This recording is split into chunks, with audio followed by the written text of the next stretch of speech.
Well, now we're beginning to hear a lot from people whose houses are going to be affected one way or another by the building of HS2, the high-speed railway line that will eventually connect London to northern England. Well, today it is the Woodland Trust that is getting upset about that line. Becky Speight is the chief executive of the trust, and she's on the line. Good morning to you. Good morning. And you're giving a whole chunk of evidence to a committee, a parliamentary committee that's looking into all this. You're worried about ancient woods, 63 of them.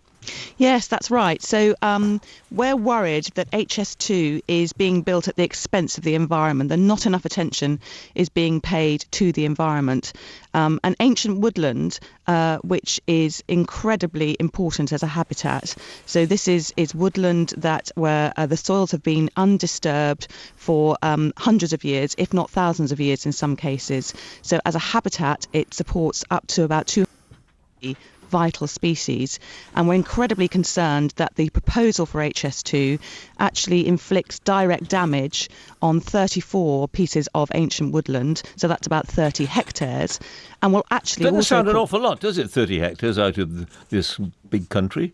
Well, we don't have much ancient woodland left. Right. We have about 2% of the UK land cover is still ancient woodland, so it's a fragmented habitat, and it's incredibly important because of this nature of its undisturbed soils and its continuity of habitat. So it's the equivalent of grade 1 listed buildings. It's like saying, all right, this route is going to go through 34 grade 1 listed buildings, and that's fine. Well, that is interesting, yeah. And something else that caught my eye is that you are able to, and tell me if this is right, reuse the ancient woodland soils and create new mixed deciduous woodland. Is that right? You can actually reuse the soils or scoop it up and take it somewhere else?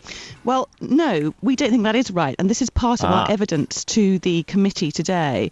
We think that HS2 have really made a catalogue of errors in terms of their approach.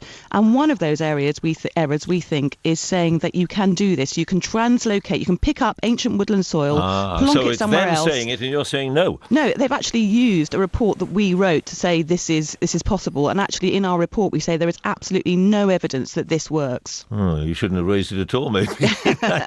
Right, so we will lose the woodlands and that's it, full stop. Yeah, so these 34 woodlands are currently going to be, there's going to be lots of those, and then there's going to be damage, we think, to another 29, which will be damaged by things like light, noise, vibration, which will be incredibly damaging. But sorry, we haven't got very long, I'm afraid. You don't really think that they're going to say, well, all right, we'll send it in another direction or something?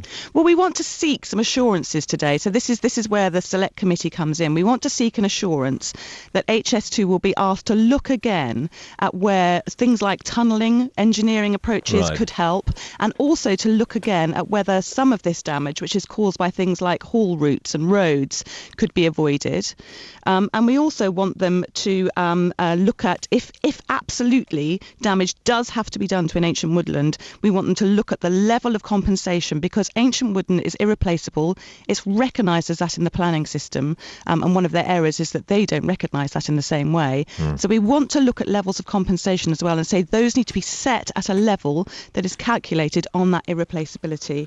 And the most important thing, I think, is to say that this should be best practice for the environment. It's a national infrastructure project. It hasn't been so far. It must be in the future. Becky Speight, thanks very much.